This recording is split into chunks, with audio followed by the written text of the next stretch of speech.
Morning, just got back from walking the four-leggeds. They had their morning outing. And I think I'll do another reading like I did yesterday. Had a lot of good comments that people enjoyed that. So let's get those cards out and see what we have today.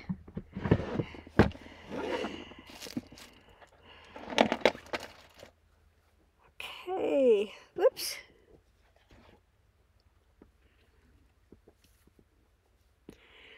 I think I might unplug today and take a ride into Chama again and get some more fruit.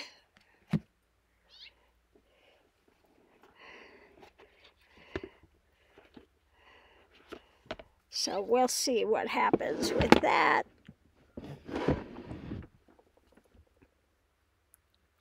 While I'm shuffling, do a little chitty chat here.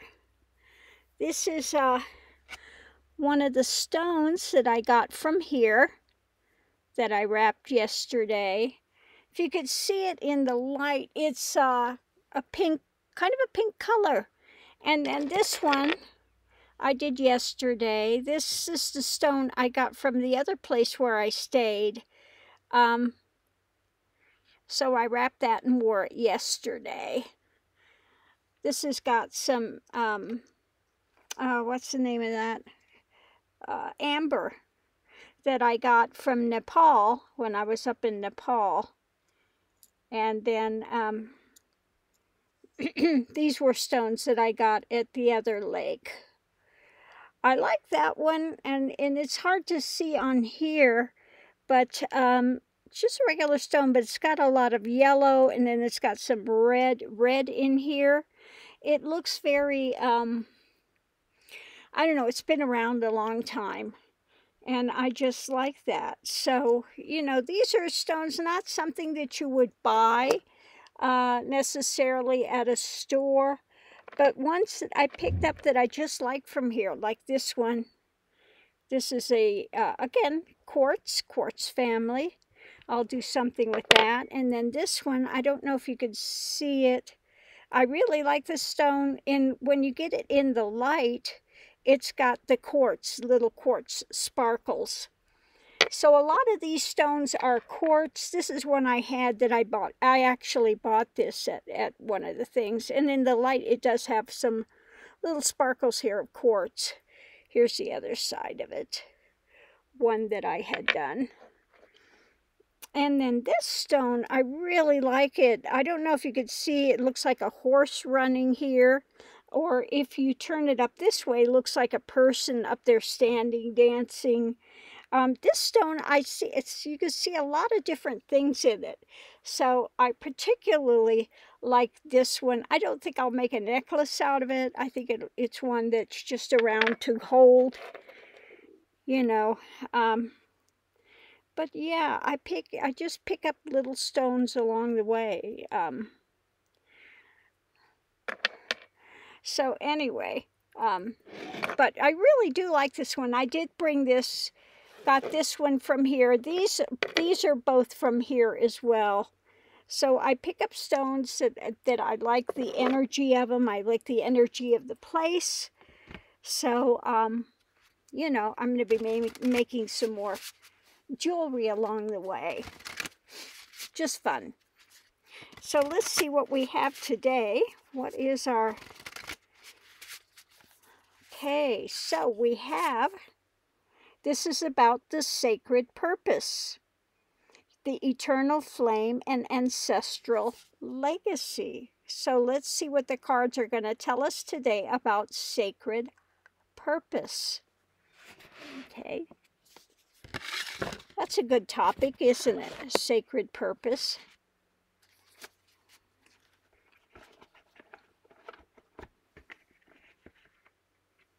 Okay.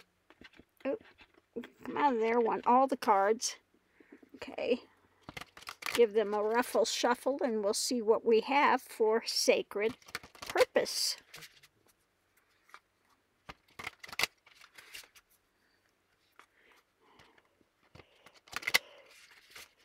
sacred purpose. What can you tell us about sacred purpose? Okay, first card out in the center is the moon. The moon. Now the moon represents the mind. Okay? The mind. So let's see what we have above that when it comes to sacred purpose and the mind.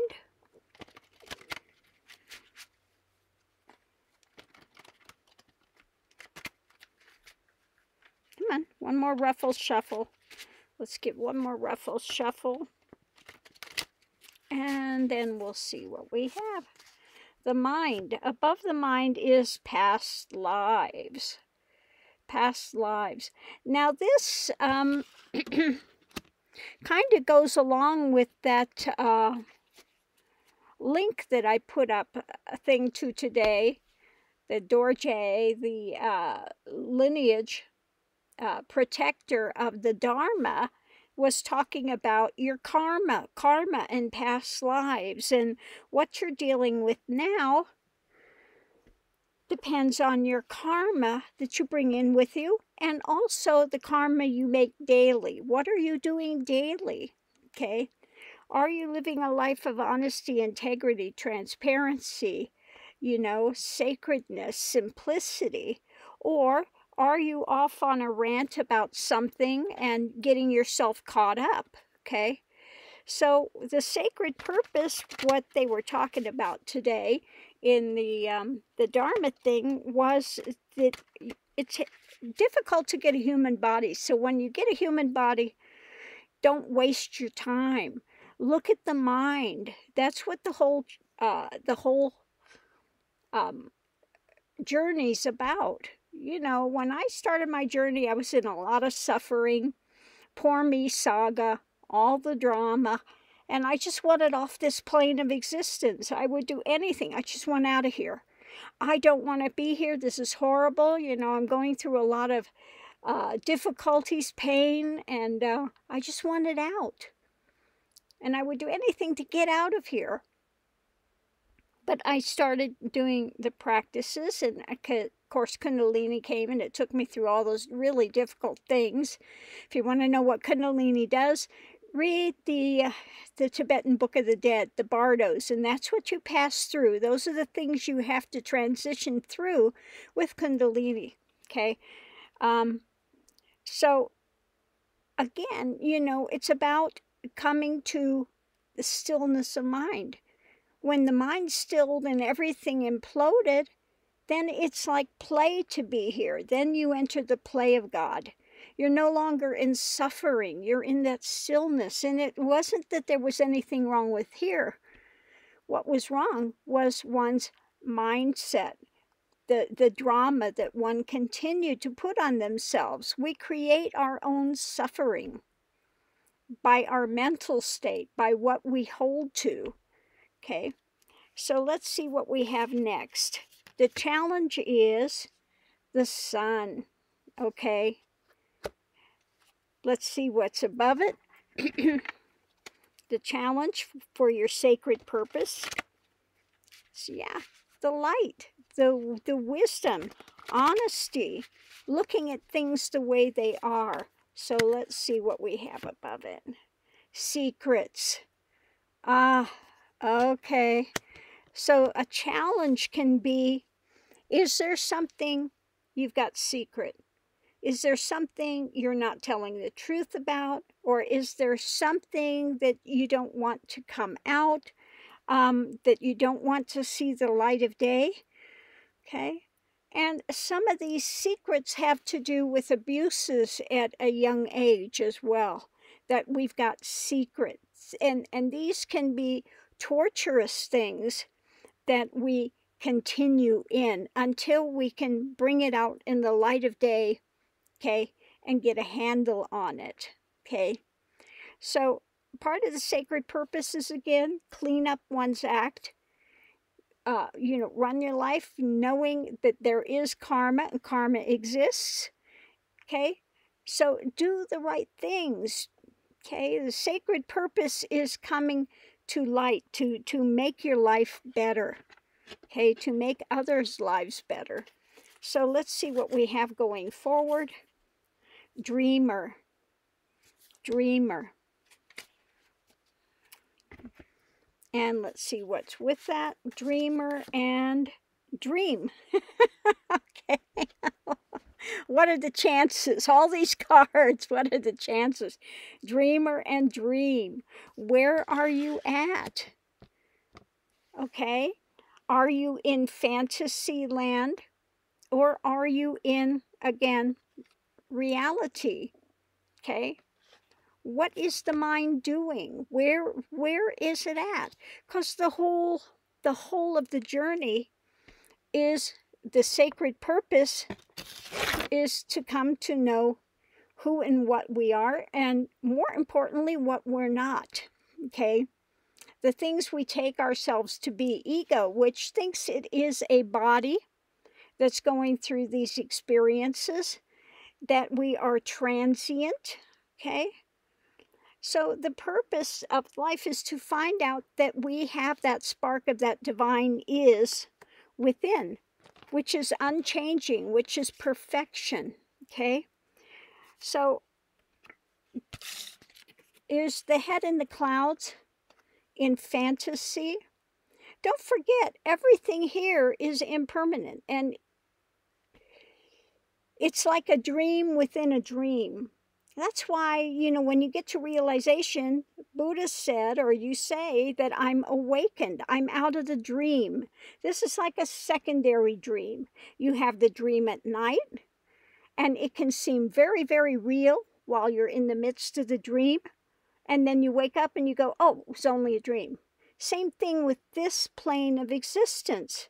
It's like another dream. It's like a projection. It's like a movie. It's the soap opera of the moment that one is constructing out of their dreams or fantasies or their nightmares, whichever case it may be. Okay? So again, this is about walking the path and coming to eventually Turiyatita, beyond the mind, into that stillness. When one enters that stillness, they enter that peace that passes understanding. Then it doesn't matter what comes, what goes. One is always still within that state of that stillness. Okay? And experience just becomes experience. It's momentary. It's not something one clings to. You know, when one gets to realization, the past is ephemeral. It's gone. The projections, one doesn't project. One is in the moment. You don't get excited about something that may be coming because it's not here yet. It's not reality. Okay? It's a projection. There are no more projections. Okay? That's gone. And one is just in that still state of awareness. Okay? And so life at that point, there is nothing to run away from, nothing to, you know that everything is eternal. Everything is energy. So where are you putting your energy? Where are you putting your focus? What you gravitate to, you create more of the same. So if you're gravitating to negative, to depression, to any of those things, you're creating more of the same of that. Okay? Depressing the energy. Okay? Making it darker, making it more solid, more, you know. But if you come out of that and you start, you know, awakening, okay, to seeing the beauty around you, by seeing what is actually there, minus one's layering of things that one wants to put on it, then you become much, much happier. So again, the thing is to come to the still mind. That's why people want to meditate. They want to get to a still mind. But you reach the point when realization takes place. It's like being in a state of meditation all the time because there are no thoughts. There are no more running thoughts. No hamster wheel. Hamster has gotten free It's off doing whatever it's going to do, okay? So one is just in that beauty of that expansion, you know, of quietude. There's not something there that's niggling in the back that's, you know, running people's existence that ends. So it's really worth it to do the path, even though it's really difficult and one goes through some parts that are really, again, it's not an easy thing. I never tell people the path is easy. It's not easy. One has to confront a lot of things.